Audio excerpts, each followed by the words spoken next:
আসসালামু আলাইকুম ভিউয়ার্স, আপনারা সবাই কেমন আছেন? আশা করি আপনারা সবাই ভালো আছেন। আপনারা চাইলে নিজেই স্যানিটারি এবং পানির লাইনে কাজ করতে পারবেন। তার জন্য এই যে আমার ছোট ভাই দেখুন কিভাবে কাজ করে সেটি কিন্তু আপনাদের দেখাবো।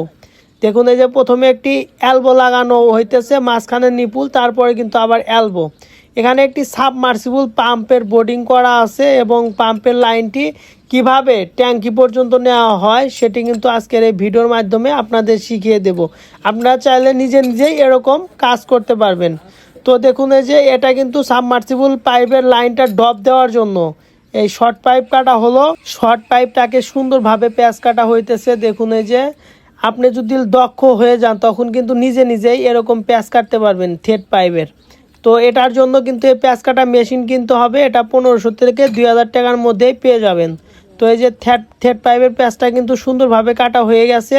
এখন এই যে এখানে থ্রেড টেপ লাগানো হবে। তো দেখুন এই যে সুন্দরভাবে কিন্তু থ্রেড টেপ লাগানো হইতেছে। আর এই যে এখানে আমরা ইউনিয়ন লাগাবো। ইউনিয়ন লাগানোর কারণ হইতেছে এই মোটরটাতে যদি পরবর্তীতে কোনো সমস্যা হয়, ইউনিয়ন সকেটটা খুলে দিলে কিন্তু মোটরের সাইডটা কিন্তু আলাদা হয়ে যাবে। যেহেতু আমরা মাটির নিচ দিয়ে এই পাইপগুলো ড্রপ দিয়ে নিয়ে যাব, পরবর্তীতে মাটি আর খুঁড়তে হবে না এবং মাটি খনন ছাড়াই এই মোটরটা কিন্তু আলাদা করা যাবে এই ইউনিয়ন সকেট থাকার জন্য। তো আপনারা যেগুলো লাইনের সমস্যা হয়, ট্যাঙ্কির লাইন, মোটরের লাইন, বিভিন্ন জরুরি লাইন যেগুলা পার্ট আলাদা করতে হয়, সেখানে কিন্তু এরকম ইউনিয়ন লাগাইতে পারেন। এটা কিন্তু 1 ইঞ্চি একটা ইউনিয়ন। তো এগুলো লাগানোর জন্য অবশ্যই থ্রেড রেঞ্চ ব্যবহার করতে হবে। আর এই পাইপের প্যাঁচ কাটার জন্য অবশ্যই একটি প্যাঁচ কাটা মেশিন কিনতে হবে। তো একটি প্যাঁচ কাটা মেশিন থাকলে আপনি 1/2 ইঞ্চি থেকে 1.5 ইঞ্চি পর্যন্ত খুব সুন্দরভাবে এরকম প্যাঁচ কাটতে পারবেন এবং যে কোনো কাজ করতে পারবেন নিজেই। তো দেখুন এই যে এই পেঁয়াজগুলো কিন্তু খুব স্মুথ হয়ে থাকে এবং খুব দ্রুত হয়ে যায়। তো এই যে দেখুন ইউনিয়ন সকেটের এক মাথা কিন্তু লাগানো শেষ, আর একটা মাথা লাগাইতেছি আমরা। তো আর একটা মাথার সাথে কিন্তু 1 ইঞ্চি অনেক বড় একটা পাইপ, 10 ফিট একটা পাইপ এখানে লাগিয়ে দিলাম। কারণ আমার এখান থেকে ড্রপ দিয়ে 10 ফিট পর দিয়ে কিন্তু আবার এলবো লাগাইতে হবে। তো আপনারা একা বাঁকা লাইনে অবশ্যই এলবো ব্যবহার করবেন। যেখানে বাঁক করতে হবে সেখানে কিন্তু এলবো ব্যবহার করতে হয়। এখানে 1 ইঞ্চি একটি এলবো ব্যবহার করা হলো।